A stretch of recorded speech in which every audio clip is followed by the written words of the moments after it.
Hello everyone, welcome to our YouTube channel Jyoti Shikshalaya. हमें पता है कि चंडीगढ़ पीजीटी का एग्ज़ाम होने वाला है 11 फरवरी को मैथ का।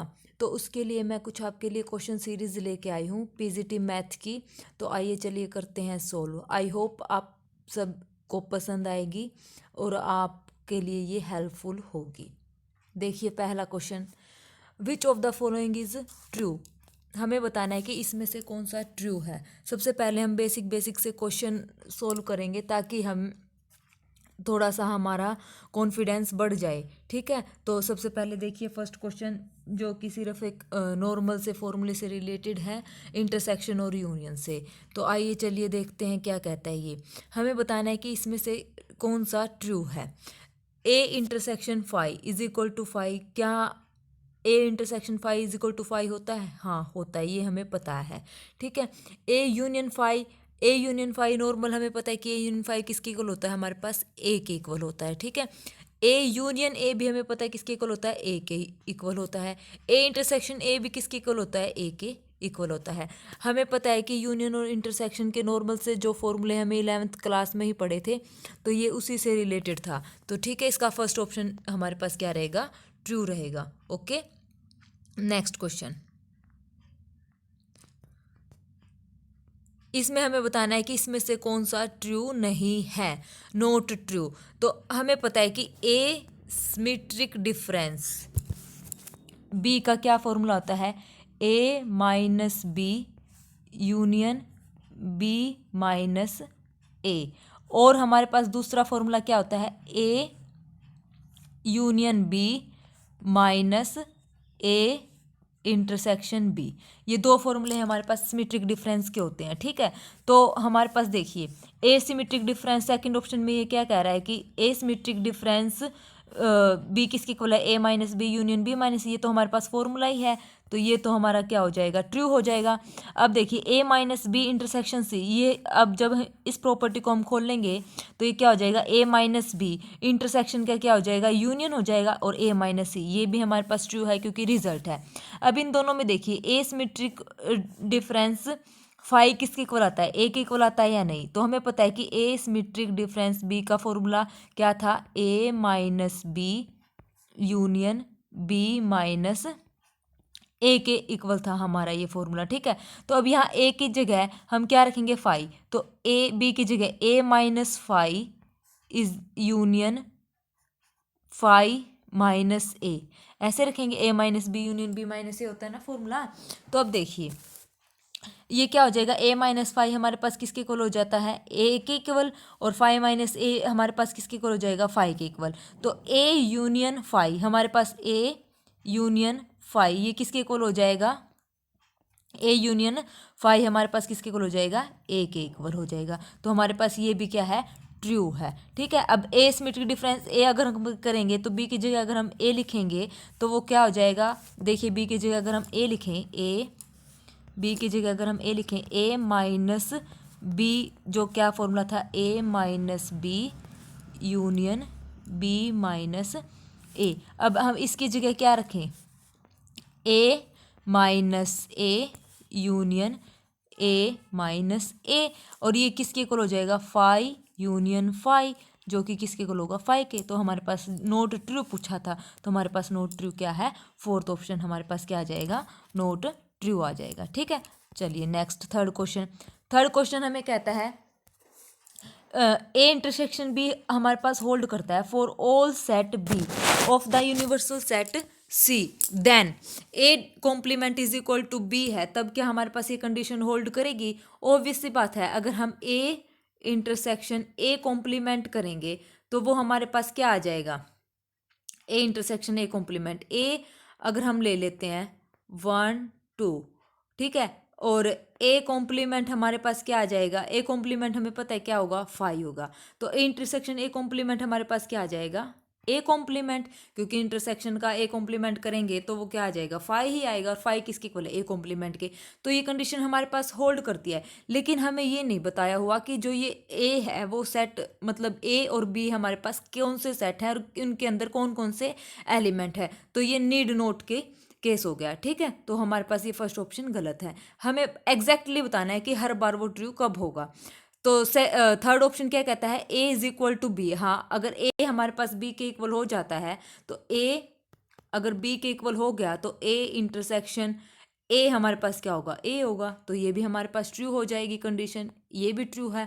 ए इज इक्वल टू 5 हो गया तो ऑब्वियसली बात है ए इंटरसेक्शन 5 भी हमारे पास, ए इंटरसेक्शन 5 हमारे पास क्या आ जाएगा, 5 आ जाएगा, जो कि हमारे पास बी के इक्वल है, ये भी हमारे पास ट्रू है। लेकिन हमें ये बताना है कि एग्जैक्टली ट्रू कब होगी। तो इसका मतलब ये तो हमारे पास होल्ड करते हैं कंडीशन, लेकिन ये नो मेन की कंडीशन है, मतलब हो भी सकती है और नहीं भी, नीड नोट की कंडीशन। ठीक है, तो एग्जैक्टली ऑब्वियस सी बात है ऑलवेज ट्रू कब होगा, जब ए हमारे पास क्या हो जाएगा, यूनिवर्सल सेट पूरा हो जाएगा। जैसे अब ये है हमारे पास, ये एस है, ठीक है, इसके अंदर हमारे पास कोई भी सेट ए है, ये कोई भी सेट बी है। अब इसने बोला है अगर ए को एस ले लें, तो ए को हमने पूरा यूनिवर्सल सेट एस मान लिया, तो इसके अंदर हमारे पास क्या रह जाएगा, अगर ए को हम पूरा यूनिवर्सल सेट मान ले तो ये हमारे पास ये हो जाएगा एस, जो कि हमारे पास ए के इक्वल है, और इसके अंदर क्या है, बी, और ये ऑलवेज हमारे पास क्या हो जाएगी, ट्रू कंडीशन हो जाएगी। तो इसका आंसर क्या आ जाएगा, 3। ओके, सेकंड इसका ट्रू आंसर हो जाएगा। क्वेश्चन नंबर 3 था ये। अब है हमारे पास फोर्थ में हमने बताना है कि हमारे पास फंक्शन डिफाइंड कर रखा है जिसकी डोमेन और कोडोमेन हमारे पास गिवन है, तो हमें इसकी क्या बतानी है, इन्वर्स इमेज बतानी है। तो इसका भी एक सिंपल सा फॉर्मूला हम कैसे करेंगे, हमारे पास ये दे रखा है F of X is equal to X plus 1 और एक्स माइनस 1 गिवन है। हमें एफ इनवर्स एक्स को क्या मान लिया, y मान लिया, क्योंकि हमें एफ इनवर्स x निकालना है, तो x हमारे पास क्या हो जाएगा, एफ ऑफ y हो जाएगा। अब इस फंक्शन में जहाँ पर भी x है वहाँ पर हम क्या रखेंगे, y रखेंगे, तो हमारे पास क्या आ जाएगा, हमारे पास आ जाएगा y is equal to F of inverse x माना था, तो यहाँ पे x is equal to F of y था, तो अब यहाँ पे रखेंगे जहाँ जहाँ y था वो y प्लस 1 y माइनस 1। अब उसके बाद इसको सॉल्व करेंगे तो हमारे पास क्या आ जाएगा, ये हो जाएगा X Y minus X is equal to Y plus 1।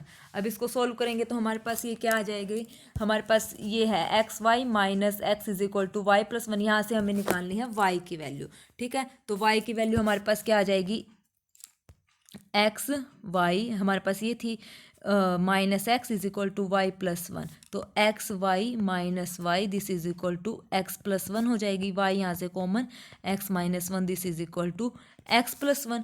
अब हमारे पास क्या आ जाएगी, y की वैल्यू हमारे पास क्या आ गई, y is equal to X plus 1 और x माइनस 1, और यहाँ पे y जो हमारे पास वो क्या था, f इनवर्स x, तो हमारे पास f इनवर्स x की वैल्यू क्या आ गई, x plus 1 upon x minus 1। और जो इसकी जो रेंज रहेगी वो क्या रहेगी, R set of real number -1 को निगलेक्ट करना है, क्योंकि ये फंक्शन 1 पर डिफाइंड नहीं होगा बिकॉज ऑफ x माइनस 1। जो ठीक है, तो चलिए देखते हैं इसका क्या ऑप्शन है, ट्रू होगा हमारे पास इसका option x plus 1 upon x minus 1, ये था इसका सेकेंड ऑप्शन हमारे पास ट्रू हो जाएगा। ओके, नेक्स्ट क्वेश्चन,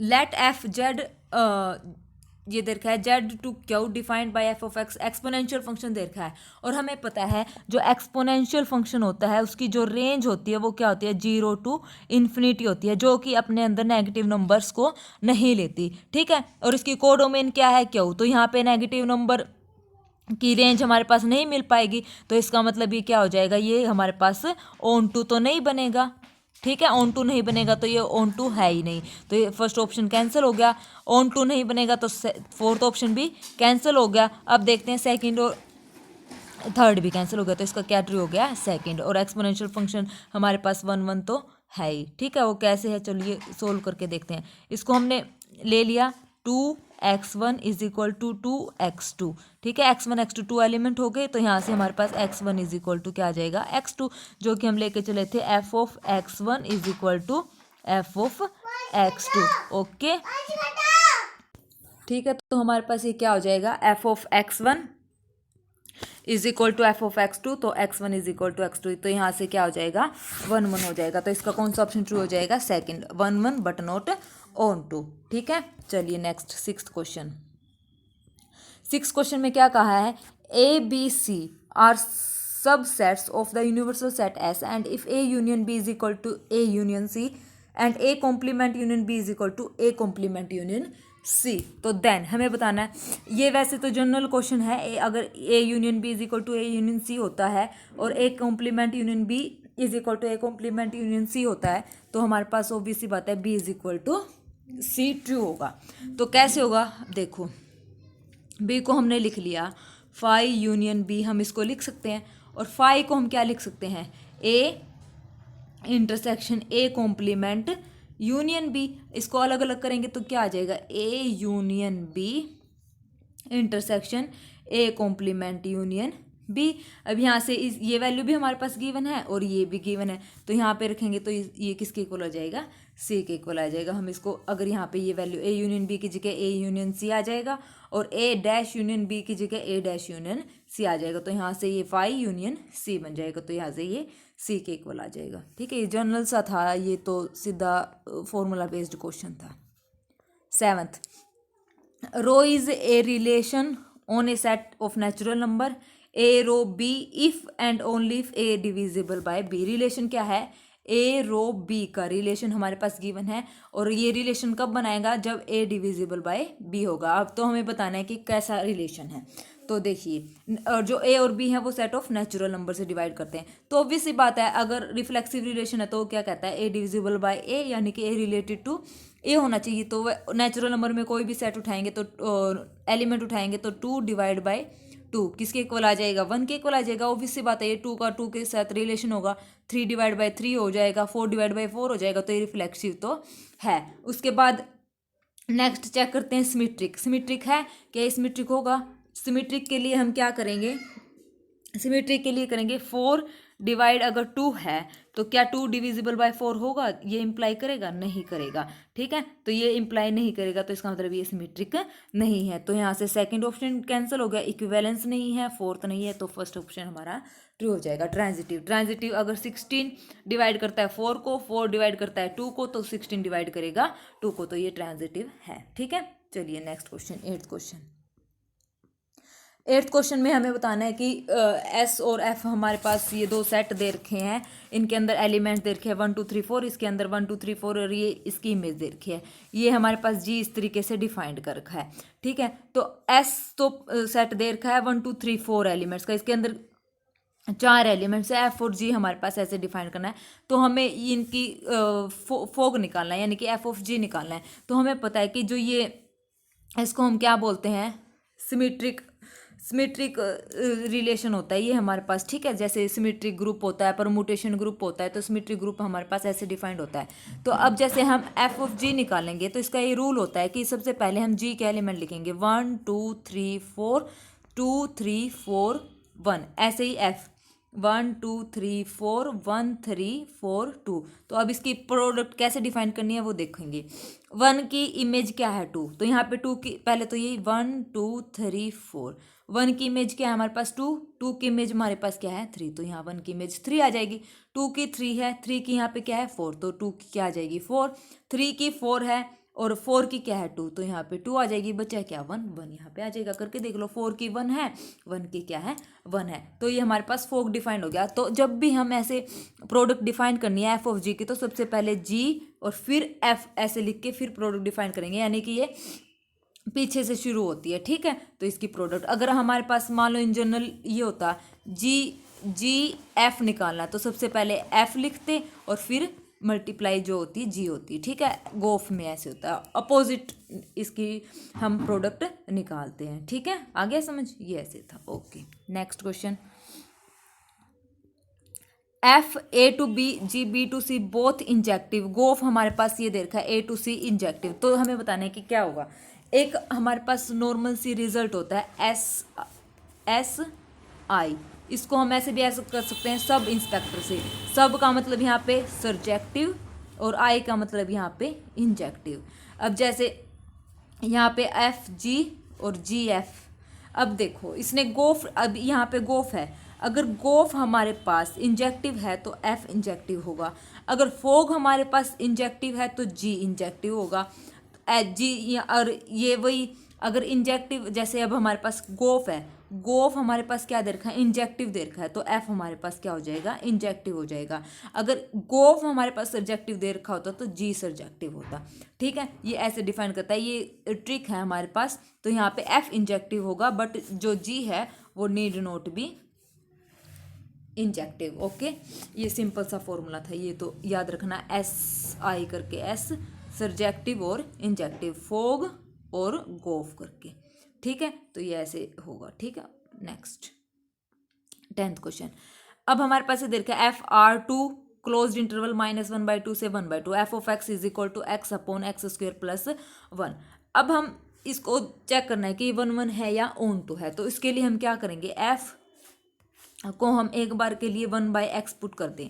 अगर f को हम 1/x पुट करें तो ये 1/x 1 + 1/x का होल स्क्वायर ऐसे आ जाएगा। इसको अगर हम सॉर्ट आउट करेंगे तो हमारे पास x upon X square plus 1 आ जाएगा। ठीक है, अब देखो, अब यहाँ पे अगर मान लो हम x की जगह 2 पुट करें तो क्या आ जाएगा, ये f ऑफ 2 के इक्वल और ये 1/2। तो f ऑफ 1/2 और f ऑफ 2 इनकी सेम क्या है, सेम इमेज आ जाएगी ये। लेकिन सेम इमेज तो अलाउ नहीं करते, क्योंकि हमें पता है कि F of X is equal to F of X to x1। The imply क्या करता है, x1 is equal to x2, ये 1 के लिए होता है। लेकिन यहाँ पे 1/2 is equal to F of 2 imply क्या करेगा, 2 इज इक्वल टू 1/2, 1 होने के लिए। लेकिन ये तो इक्वल है ही नहीं, तो इसका मतलब ये तो 1 है ही नहीं, तो नोट बोथ और इन्वर्टिबल भी नहीं है, 1 नहीं है, अभी हमने प्रूव करा तो नोट 1, तो इसका क्या आ जाएगा हमारे पास, injective but not surjective. Okay, तो ये हमारे कुल 10 क्वेश्चन आज हमने बेसिक से सोल्व किए हैं, जिसमें हमने इंटरसेक्शन, यूनियन, प्रोडक्ट 1 ऑन 2 के लेवल के थे, जो हमने ये 10 क्वेश्चन किए हैं।